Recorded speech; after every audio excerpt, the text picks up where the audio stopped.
আপোনালোকে জানে যে আমাৰ দেশে প্ৰচুৰ পৰিমাণে বিদেশৰ পৰা পাম তেল, খাদ্য ব্যৱহাৰ্য তেল, পাম অইল তেল আমদানি কৰে। আৰু এটা হিচাপ মতে আমাৰ দেশে 2019-20 ঠিক কোভিড আৰম্ভ হোৱাৰ আগলৈকে প্ৰায় 10,000 নিযুত US ডলাৰ মূল্যৰ পাম তেল ভাৰতবৰ্ষই আমদানি কৰে। 10,000 নিযুত US ডলাৰ মানে প্ৰায় 75 লাখ কোটি টকা। আৰু প্ৰতি বছৰে এই পাম অইল আমদানি কৰাৰ পৰিমাণ বাঢ়ি বাঢ়ি গৈ আছে। দেশৰ যিকেইটা সংস্থানে পাম অইল আমদানি কৰে তাৰ শীৰ্ষত আছে Adani Wilmar limited, Adani group. 2 নম্বৰত আছে ইমামি এগ্ৰটেক, 3 নম্বৰত আছে পতঞ্জলি। এতিয়া পতঞ্জলি আৰু ইমামিৰ মাজত কম্পিটিশ্যন চলি আছে, কোনে বেছিকৈ আমদানি কৰিব পাৰে। স্বাভাৱিকতে পাম অইলৰ চাহিদা ভাৰতবৰ্ষত অত্যন্ত বেছি। আৰু এই পাম অইলে কেৱল যে খাদ্য ব্যৱহাৰ্য তেল এইটোৱেই নহয়, কছমেটিক্সত, খাদ্যৰ, টয়লেট্ৰিজ, আনকি ক্লিনিং মেটেৰিয়েল যিবিলাক আছে, আমি যিবিলাক বেলেগ বেলেগ ধৰণৰ চাফা কৰা কেমিকেলছ বা তেনেকুৱা ধৰণৰ বস্তু আমি ব্যৱহাৰ কৰোঁ, তাতো পাম অইল ব্যৱহৃত হয়। ভাৰত চৰকাৰে এটা মিছন লৈছে। মিছনটো হ'ল edible oil, national mission on edible oil palm. এইটো খুব ভাল কথা। এইটো ইম্পৰ্ট ছাবষ্টিটিউশ্যনৰ কাৰণে ভাৰত চৰকাৰে এইটো লৈছে, যাতে আমাৰ যিখিনি আমি আমদানি কৰোঁ প্ৰচুৰ পৰিমাণে, আমি বহুত $10,000 মিলিয়ন যদি US ডলাৰৰ যদি আমি বিদেশী মুদ্ৰা দিব লাগে, গতিকে ইম্পৰ্ট ছাবষ্টিটিউশ্যনৰ কাৰণে আমাৰ দেশত পাম অইলৰ খেতি কৰিবৰ কাৰণে চৰকাৰে এইটো লৈছে। কিন্তু কেনাটো লাগিলে এইটোৱেই যে গোটেই পৃথিৱীতে যিটো অসমীয়াত আমি পাম তেল খেজুৰ বুলি কওঁ, য'ৰ পৰা এই পাম অইলটো সংগ্ৰহ কৰা হয়, সেই খেতি গোটেই বিশ্বতে পৰিৱেশ, জৈৱ বৈচিত্ৰ্যতা আৰু যিটো ক্লাইমেট চেঞ্জ, এই ক্লাইমেট চেঞ্জৰ অতি সাংঘাতিক প্ৰভাৱ পৰে পাম অইল যিবিলাক গছ আছে, খেতি আছে। সকলোৱে জানে যে পৃথিৱীৰ ভিতৰত আটাইতকৈ বেছি পাম অইল প্ৰডাকশ্যন হয় দক্ষিণ এছিয়াৰ ইণ্ডোনেছিয়া আৰু মালয়েছিয়াত। শ্ৰীলংকায়ো কৰিছিলে, ব্ৰাজিলেও কৰিছিলে। ডেভেলপিং কাণ্ট্ৰিজত সাধাৰণতে পাম অইল খেতি হয়। কিন্তু ইণ্ডোনেছিয়া আৰু মালয়েছিয়াত এতিয়া 20 বছৰৰ পিছত তেওঁলোকে যিটো সমীক্ষা কৰিছে, সেই সমীক্ষাত এইটো কথা স্পষ্ট হৈ গৈছে যে পাম অইল খেতি কৰিলে ভূমিৰ যিটো আৰ্দ্ৰতা, সেই আৰ্দ্ৰতাটো কমি যায়। অইন যিবিলাক আমাৰ গছ-গছনি আছে, গছ-গছনিৰ পৰা নিৰ্গৃত যিটো কাৰ্বন আছে, সেই কাৰ্বনটো ধৰি ৰাখে। কিন্তু পাম অইল গছৰ ক্ষেত্ৰত সেইটো তেওঁলোকে জলবায়ুত মেলি দিয়ে। ফলত এটা সাংঘাতিক পৰিৱেশ হৈছে, বিশেষকৈ ক্লাইমেট চেঞ্জৰ ক্ষেত্ৰত। আৰু যিহেতু পাম অইল গছে 1 হেক্টৰ, এটা হিচাপ মতে 1 হেক্টৰ মাটিত যিবিলাক পাম অইল আছে, সেই পাম অইলে দৈনিক 300ৰ পৰা 1 হেক্টৰ মাটিত 3000 লিটাৰ পানী তেওঁলোকে শুহি লয় আৰু বাকীবিলাকত শুকান হৈ যায় চাৰিওফালে আৰু বিশেষকৈ পাম অইল যিটো খেতি সেইটো মনোকালচাৰেল এগ্ৰিকালচাৰ বুলি কয় তাত কোনো বৈচিত্ৰতা নাই কেৱল পাম অইল আৰু পাম অইলৰ তেওঁলোকে খেজুৰ উৎপাদন কৰিবৰ কাৰণে তেওঁলোকে কেমিকেল ফাৰ্টিলাইজাৰ্ছো ইউজ কৰে আৰু ইয়ে আমাৰ পৰিৱেশক ভীষণভাৱে ক্ষতি কৰে সেইকাৰণেই 1980 চনতে উচ্চতম ন্যায়ালয়ে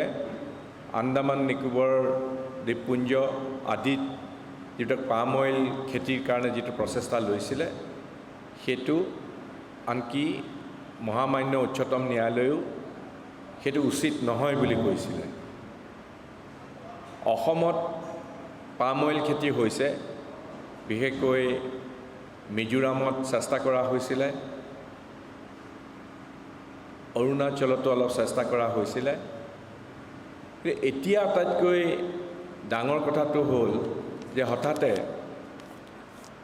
ভাৰত চৰকাৰে এই যিটো মিছন লৈছে মিছন লৈ পেলাই ভাৰত চৰকাৰে পাম অইল খেতিৰ কাৰণে বাছি লৈছে আন্দামান আৰু নিকোবৰ দ্বীপপুঞ্জ আৰু অসমকে ধৰি উত্তৰ পূৰ্বাঞ্চল এনেই আপাত দৃষ্টিত এই পাম অইল খেতি কৰিলে আমাৰ দেশৰ অৰ্থনীতিত অৰিহণা যোগাব ইম্পৰ্ট ছাবষ্টিটিউশ্যন হ'ব আৰু ইয়াত কোৱা হৈছে যে এই পাম অইল খেতি কৰিবৰ কাৰণে ভাৰত চৰকাৰে খেতিয়কসকলকো ফিনান্সিয়েল গ্ৰাণ্ট দিব এনেই সব ঠিকে আছিলে কিন্তু আমাৰ উত্তৰ পূৰ্বাঞ্চলৰ অসমকে ধৰি আমি জনাজাত গোটেই পৃথিৱীতে আমাৰ জৈৱ বৈচিত্ৰ্যতাৰ কাৰণে আমি সকলোৱে কাজিৰঙাৰ দৰে জেগাক লৈ গৰ্ববোধ কৰোঁ আমাৰ জৈৱ বৈচিত্ৰ্যতা আমাৰ ৰেইন ফৰেষ্ট আপাৰ আসামৰ আমাৰ যিটো পৰিৱেশ সেই পৰিৱেশ আমাৰ জৈৱ বৈচিত্ৰ্যতাৰ কাৰণে বিখ্যাত আৰু আমাৰ যিটো পৰিৱেশ ইক'চিষ্টেম সেইটো ফ্লাড প্লেইন ইক'চিষ্টেম বুলি কোৱা হয় বছৰে বছৰে যে আমাৰ ফ্লাড আহে সেই ফ্লাডে এই গোটেই ইক'চিষ্টেমটোক অকল ধৰি ৰখাই নহয় তাত এই ইক'চিষ্টেমটো তৈয়াৰ কৰে এতিয়া ভাৰত চৰকাৰে খুব লৰালৰিকৈ যিটো তেওঁলোকে পাম অইল খেতিৰ মিছন বিশেষকৈ আন্দামান নিকোবৰ দ্বীপপুঞ্জ আপোনালোকে জানে যে আন্দামান নিকোবৰ দ্বীপপুঞ্জও আৰু আমাৰ কেৰালাৰ এটা পাৰ্ট আমাৰ অৰুণাচলকে ধৰি পেলাই আমাৰ অসমৰ কেইবাখনো জেগা কোৱা হয় যে লাষ্ট ৰেমনেণ্টছ অফ ৰেইন ফৰেষ্ট আমাৰ এছিয়ান ৰিজনত গতিকে এই ৰেইন ফৰেষ্ট আমাৰ ফ্লাড প্লেইন ইক'চিষ্টেম আমাৰ জৈৱ বৈচিত্ৰতা এইবিলাকত কোনোবা কৰ্পোৰেটছৰ ফিনান্সিয়েল ইণ্টাৰেষ্টৰ কাৰণে তেওঁলোকৰ সাম্ৰাজ্য আৰু নদন বদন হ'ব পৰাকৈ কমাৰ্চিয়েল উদ্দেশ্য লৈ পেলাই হঠাতে কথা নাই বতৰা নাই চাৰিওফালে যদি পাম অইল কাল্টিভেশ্যন হয় তাৰে সুদূৰ প্ৰসাৰী প্ৰভাৱ পৰিব বুলি বিজ্ঞানীসকলে উনুকিয়াই দিছে আমি কংগ্ৰেছ দলৰ ফালৰ পৰা আমি ভাৰত চৰকাৰক লগতে অসম চৰকাৰকো আমি মনত পেলাই দিব খুজিছোঁ যে হয় ইম্পৰ্ট ছাবষ্টিটিউশ্যন হ'ব আদানী গ্ৰুপৰ চাহিদা বহুত আছে পাম অইলৰ ইমামী গ্ৰুপৰ চাহিদা বহুত আছে পাম অইল তেওঁলোকে বাহিৰৰ পৰা আমদানি কৰে পতঞ্জলীৰ চাহিদা বহুত আছে তেওঁলোকে বাহিৰৰ পৰা কিনি আনিব লাগে কিন্তু তাৰ মানে নহয় যে অসম উত্তৰ পূৰ্বাঞ্চল আন্দামান নিকোবৰ দ্বীপপুঞ্জ এইবিলাকত যিটো আমাৰ জৈৱ বৈচিত্ৰতাৰ ভঁৰাল বুলি কোৱা হয় সেইবিলাক নিৰ্মূল কৰি পেলাই এই যিটো পাম অইলৰ মনোকালচাৰেল যিটো খেতি তেওঁলোকে মিছন মোডত কৰিব খুজিছে ইয়াৰ এটা ভয়াৱহ ভৱিষ্যত আছে কাৰণ এইটো স্বতঃসিদ্ধভাৱে প্ৰমাণ হৈ গৈছে আনকি শ্ৰীলংকাই ফৰেইন এক্সচেঞ্জ তেওঁলোকে আহৰণ কৰিছিলে পাম অইল খেতিৰ পৰা এতিয়া শ্ৰীলংকায়ো এই পাম অইল ৰপ্তানিৰ ক্ষেত্ৰত আৰু পাম অইল খেতি কৰাৰ ক্ষেত্ৰত তেওঁলোকে নিষেধাজ্ঞা আৰোপ কৰিছে ইণ্ডোনেছিয়া মালয়েছিয়া এইবিলাকত গোটেই বিশ্বৰ যিটো ক্লাইমেট চেঞ্জ মনিটৰিং বডি আছে তেওঁলোকেও সকীয়াই দিছে যে পাম অইলে